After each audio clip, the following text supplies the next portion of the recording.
Hello beautiful soul! Welcome back to my channel. This is May Ami from Japan, Kabayan Libra. This reading is for you. Tingnan natin na iyong mga magaganap o mangyayari sa natitirang araw ng January 2026. Maraming salamat muna sa mga new subscriber, cross-watcher, at sa mga bagong pasok dyan. Welcome na welcome kayo sa bahay ni Ate Aimee. Salamat kayo sa nakataba ng puso niyo mga comments at sa mga nagpa-personal reading. Marami pong salamat. Kung gusto niyo na energy niyo lang talaga ang gusto niyo makuha natin, all the details para sa personal reading is in description below. General reading tayo Libra, kunin mo lang ang sa iyo at itapon ang hindi naman sa iyo. Maring vice versa, energy mo, energy ng person mo, energy ng malapit sa puso mo, nangyayari, or mangyayari pala. Use your own intuition, lawakan nyo ang inyong isipan, meron kang devil, gawin yung guide, yung mga warning na pwedeng maganap, ay lumabas dito, no? Para magkaroon din kayo ng idea kung ano mga situation na need to aware. Magkaroon ka ng idea na mga bagay na dapat na iwasan, ganyan. Pero kung gusto niyo talaga na positive lang, ang gusto niyo madinig, hindi itong channel na ito ang para sa inyo. May devil ka, day. Tingnan natin. Okay, Libra. Okay, may mga hindi pagkakasundo ako na nakikita sa iyo, no? Pwede rin kasi ito na may mga tao na hindi kagusto or may mga disagreement, may mga conflict, malaki man o maliit yan, may mga plano na hindi pa sa ngayon na matutupad, pwedeng ganun, or may mga kaguluhan na pwedeng maghanap o mangyari. Sa ibang aspeto ng buhay mo, pwedeng sa kasama mo sa trabaho, pwedeng ganun. May mga ikaka-stress ka raw, no? Or may mga worrying, anxiety, depression, situation. And then also, maaaring iba sa inyo is nahanap kayo sa point na magkakaroon ng pagdi-disorganize pagdating sa pera din. Yan. May mga may tao kasi dito na nagkakaroon ng pagbe-betray or may pagbe-backstab, no, sa nakikita ko sa iyo dito. Nandito rin na pag-uusapan ka rin. May mga tao na maglalay, dishonest, betray, may mga tao na mamatyagan ka, o may tao na mamatyagan ka. Actually, may tao nga dito na nag-iisip ng hindi maganda sa'yo. There's a dark thought situation ako na nakikita sa'yo. Pwedeng ito is karelasyon mo. A person who's connected, pwede rin siya sa kasamahan sa trabaho, or if you're a business, pwede doon, o karelasyon to sa iba sa inyo. Basta connected to sa'yo, mag-trust ka na lang, no? And then also is nagkakaroon, may mga doubt situation ako na nakikita sa'yo, or may tao na magkakaroon ng doubt.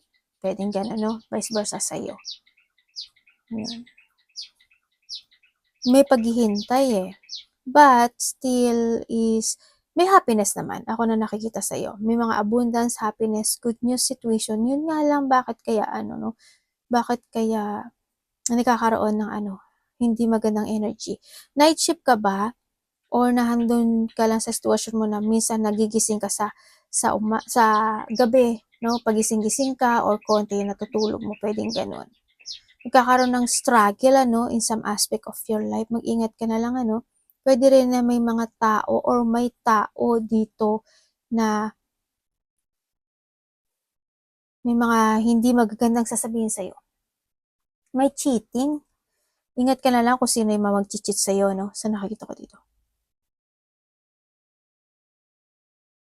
May tao na gustong mag-apology sa'yo.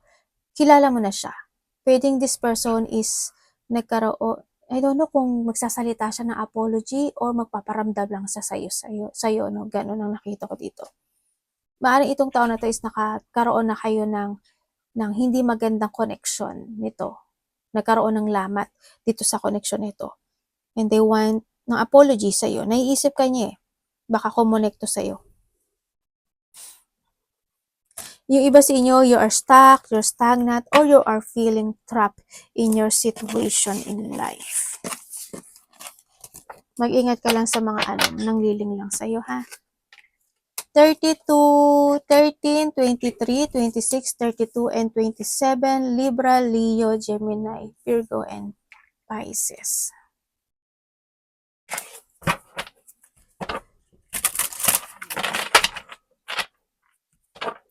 Okay. Nandito ka sa sitwasyon mo na may mga bagay ka na gustong umpisahan, may mga bagay ka na naiisip, kumbaga, nandun yung pag-iisip na gusto mo ng isang sitwasyon na nang gusto mong simulan, or may mga bagay ka na gusto mo nang matapos in some aspect of your life. Kaso nagkakaroon ng delay, or may mga delay situation na pwedeng magganap sa buhay mo, i-delay mo, madi-delay, or kung ano mang delay yan, kung paanong delay, ganyan. Or sa iba sa inyo is nandun ka sa point na may mga bagay ka na iniisip. Paano umpisahan to, paano gawin ito, para ma-recover ito, paano ganito, paano ganyan. You are more on thinking, nagkakaroon ng emotional feelings in some aspect of your life. May mga bagay ka na inaalam sa iba sa inyo, or pinag-aralan this time, pwedeng ganun. Or may mga worrying situation lang din sa iba. May kinaka-stress din kasi yung iba sa inyo, no? And then also, you want to structure, para may structure ka sa buhay mo eh. Or may aayusin, may gagawin, pwedeng ganun. Yun. Na pwedeng mag-iisip ka ng negativity, or iisipin mo kung na may konting worrying. Pwede iba sa inyo is magkakaroon kayo ng mga reflection from the past situation. Or pwede rin may mga situation from the past na pwedeng bumalik muli sa ngayon.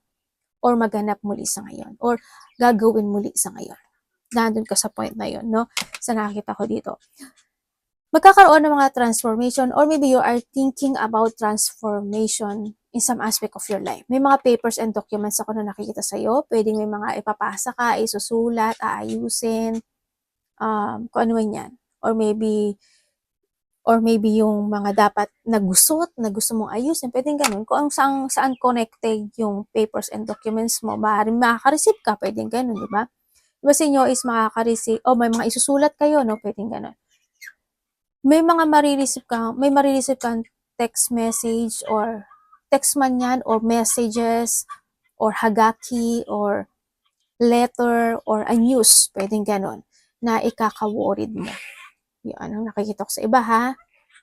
Sa iba naman sa inyo is may mga stress, ganyan. May mga stress, may mga konting nervyos, may mga konting depletion, may rin ako nakikita na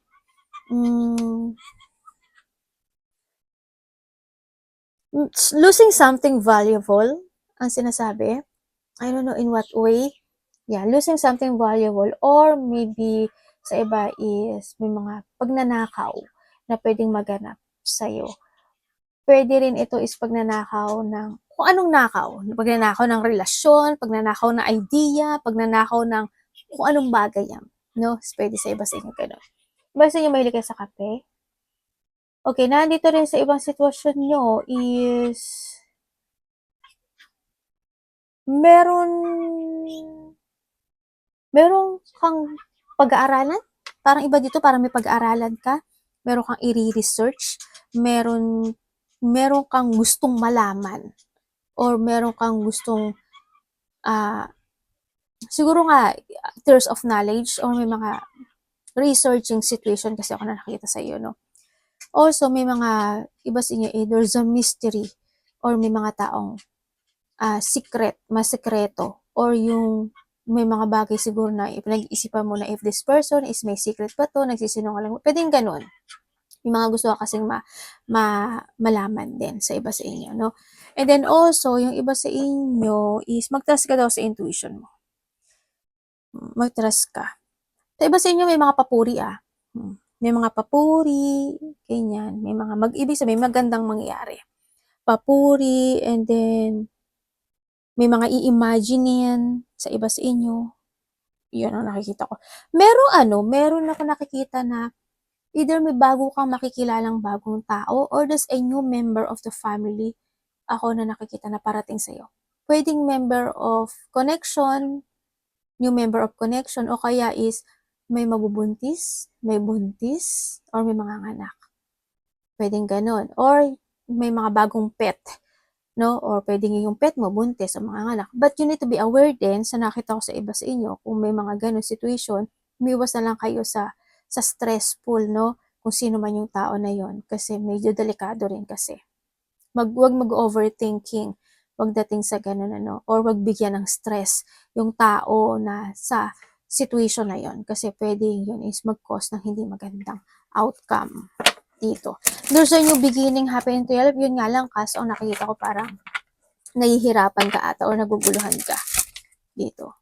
May ikaka-stress ka. Energy ni Libra. May bata. Sino yung bata?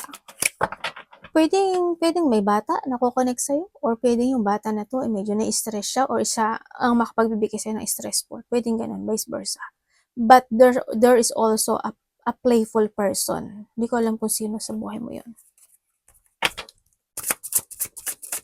Night shift ka, mag-ano ka, magbawi ka kapag kulang ka ng tulog. Energy ni Libra. The High Priestess.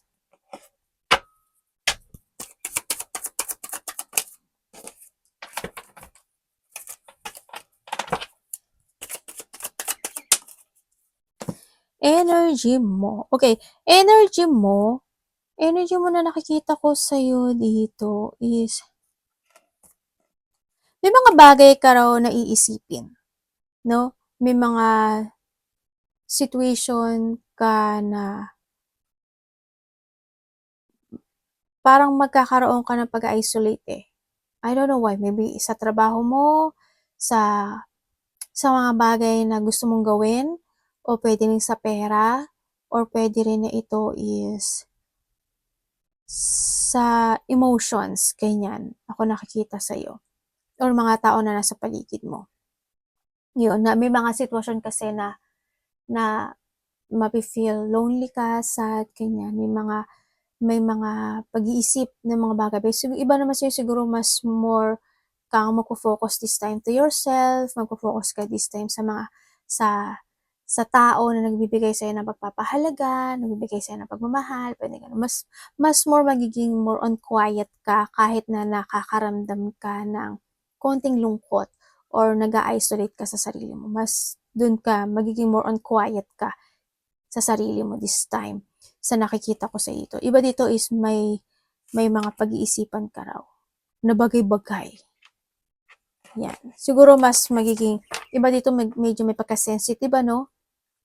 Yan, may mga sensitive. Mas magiging, ano raw yung ano mo, mas lalakas yung pakiramdam mo this time. And you need to trust to your intuition and listen to your inner voice. Kasi mas magiging very sensitive yung ano mo, intuition mo this time. Mas malakas yung pakiramdam mo this time sa nakikita ko sa'yo dito. Kaya mararamdaman mo kung sino yung mga tao na ayaw sa'yo at galit sa'yo, ganyan. Mga taong may masamang pakay sa'yo, gamitin mo yon.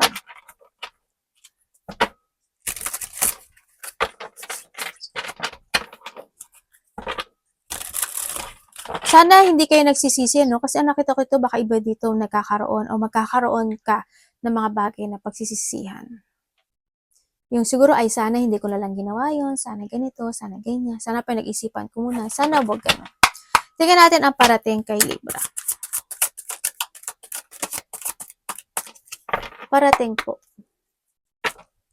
May mga bagay ka doon na may iintindihin na lang, ganun. Or magiging very understanding ka this time. Parating. Okay.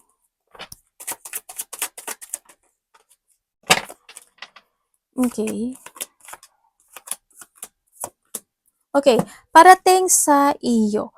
Parating sa iyo, may tao, hindi ko alam kung sasabihin niya sa iyo or ipaparamdam niya sa iyo. May tao dito na mag-a-apology sa iyo. Or kakausapin ka niya, pwede rin na hindi siya magsasalita in a words, pwedeng ipaparamdam niya lang sa iyo na yung apology niya, pwedeng ganon. And also, parating sa iyo is, ang nakita ko rin dito is magkakaroon ng mga some renewal. Hindi ko alam in what way. Maybe dun sa mga papers and documents. Pwede ka may mga i-renew ka na gagawin or magkakaroon ka ng renewal in some aspect of your life. Yan. Parating na sa'yo, also there's an abundance. Ako nakakita sa'yo, abundance, may mga development coming, ang nakikita ko dito is may mga i-work it out ka daw.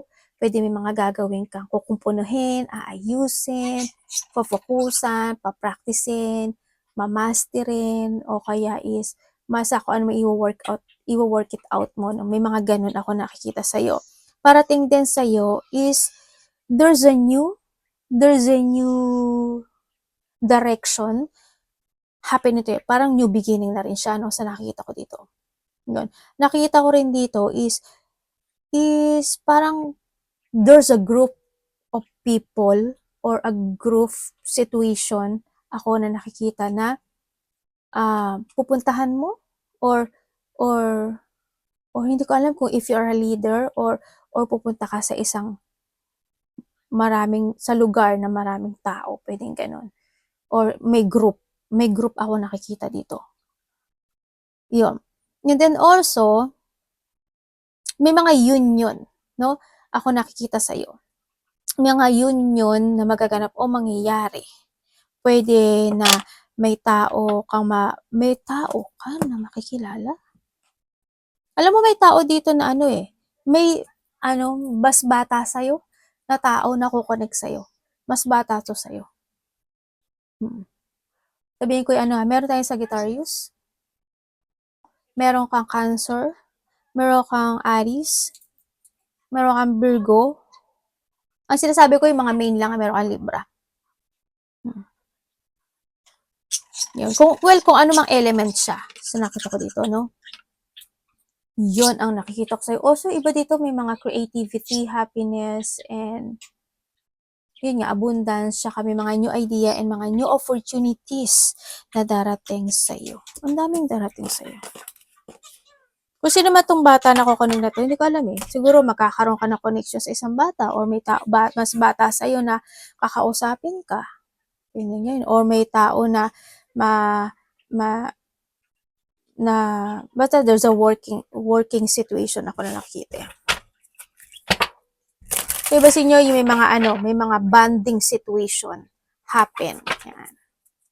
Dapat iwasan ni Libra. Wag to ha, masyado na tong marami. Ay, hindi, dalawa lang pala. Sige, kuhanin na natin kasi lumabas. Dapat iwasan. Kala ko nasa 3 or 4 eh. Kasi kuhanin na natin. Uy, may bagong direction na gagaling sa'yo. May new opportunity ka, oh. Congrats, ha.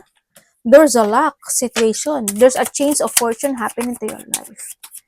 Dapat iwasan. Kuha lang ako na isa. Okay.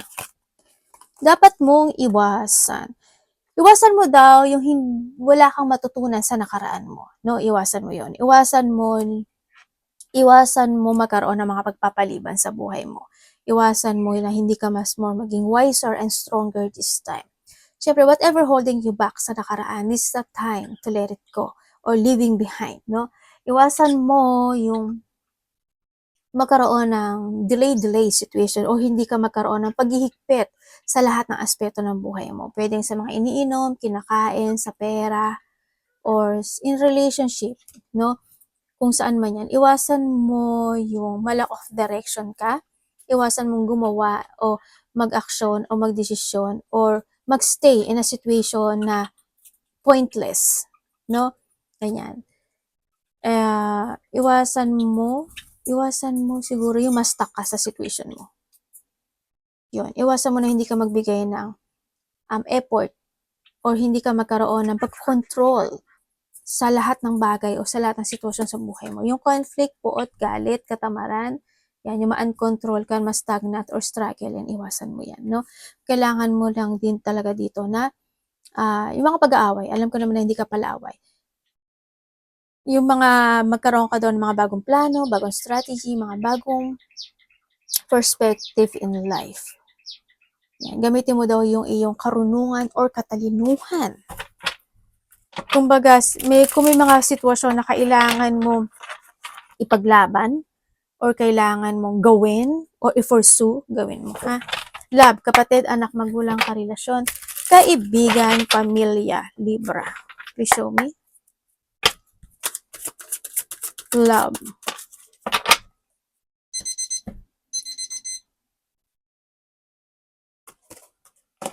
Ay, devil! Ano yan? Diyos may marimar. Kala ko naman kay ganda.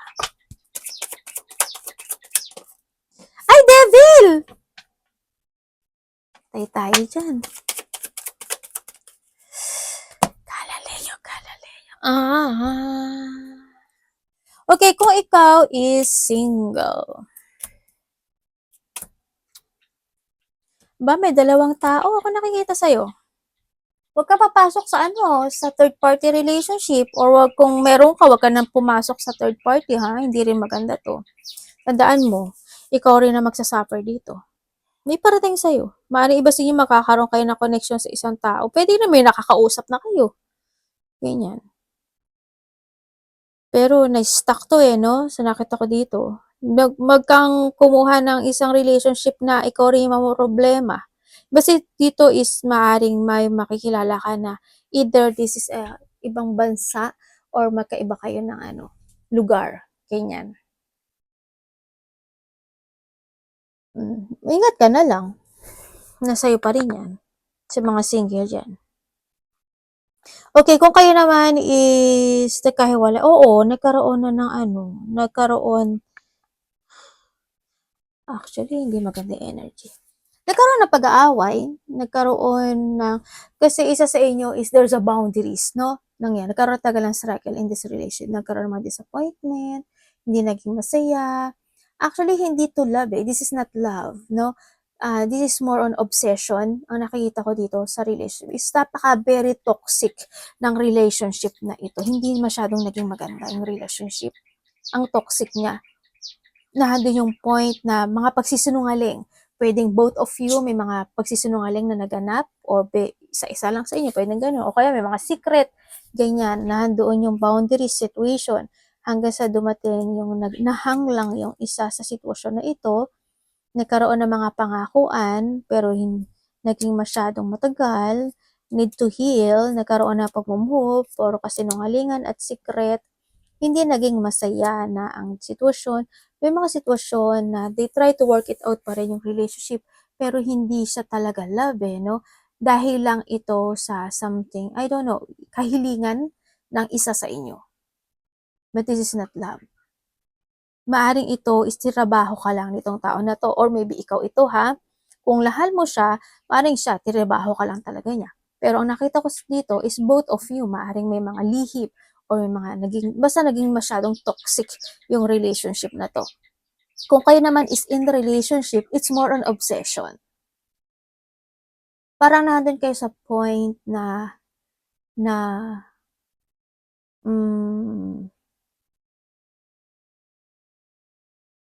tinatry nyo na makita o tinatry nyong dalawa na, anong tawag dito? Tinatry nyong dalawa na mahanap nyo sa isa't isa yung kasiyahan na gusto nyong mahanap.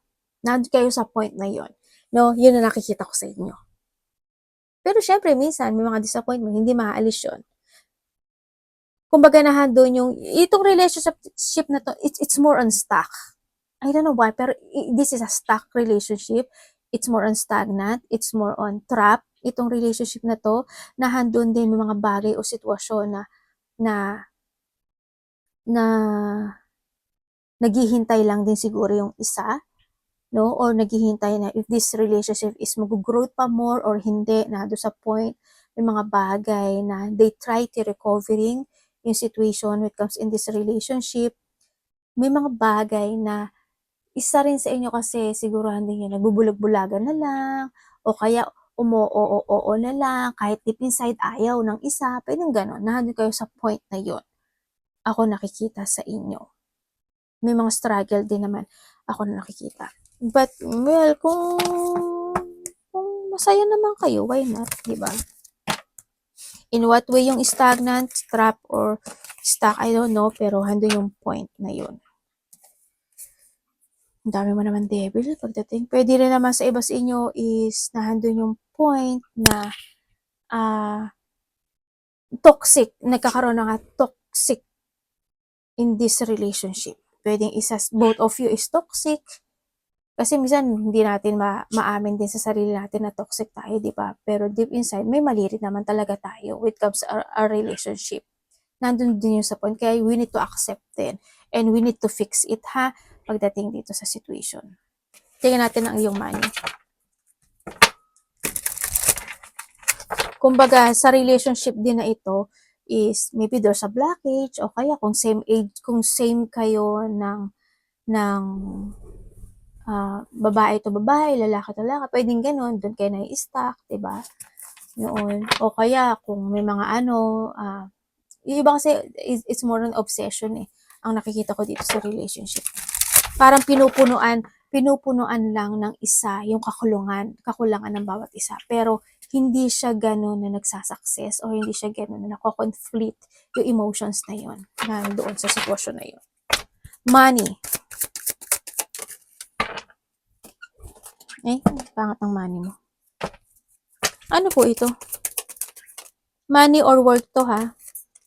Ay, baliktad. Okay, when it comes to your money and work, okay naman sa nakita ko dito, sa'yo, nagkakaroon naman din ng, kahit pa paano, hindi ka nawawalan. Actually, kahit pa paano, hindi ka nawawalan, yun nga lang, nagkakaroon lang siguro ng mga pag-worrying, mga frustration, mga stress, or pwede rin na ito is may mga past na pwedeng babayaran, o kailangan i-resolve, pwedeng ganun, o pwedeng sa trabaho mo, maybe you are a night shift, no? O kaya, andun yung point na kulang yung sahod mo, pwedeng gano'n sa iba sa inyo. Pero yung nakikita ko, hindi ka naman din na nadidrain when it comes to your money. Kumbaga, nandito pa rin naman si Sun.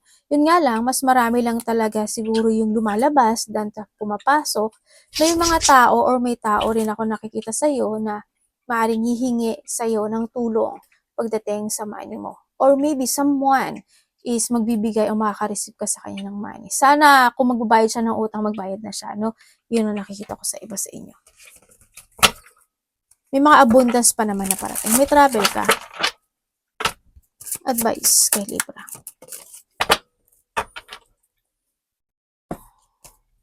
Uy.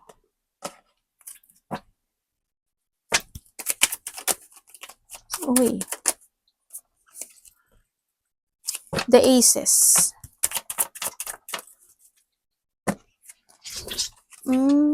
Iba sa inyo, ano? Tataha kayo ng bagong journey sa buhay niyo. Or merong victory and success happen into your life. Ay, oo nga. Oo nga. Alam mo, may aayusin ka raw. Hindi ko alam in what way. May isasaayos o may mga pagsasaayos na gagawin o may isasaayos, pwedeng ganun. Kung sa aspeto ng buhay mo yan, may mag-end sa buhay mo. But, syempre, if there's an ending, there's a new beginning din naman. May sinasabi rin na transformation or may revert or may paglipat. Hindi ko alam in what way yung paglipat o may lilipat o may basta ako anong lipat yan. No? Iba sa inyo is pagtahak ng bagong journey in life. Okay. May successful ka nga. Oh. Iba sa inyo may mga new project, no? Project, idea. Yan. May merong magtatapos. There's a completion situation ako nakikita. Babalik yung strength mo. Okay, dito na tayo sa payo ha, sa advice. When it comes sa advice, sabi dito, when it comes sa advice, makakaramdam ka na talaga ng peaceful of mind. Hindi ko alam in what way pero makaka-realize ka.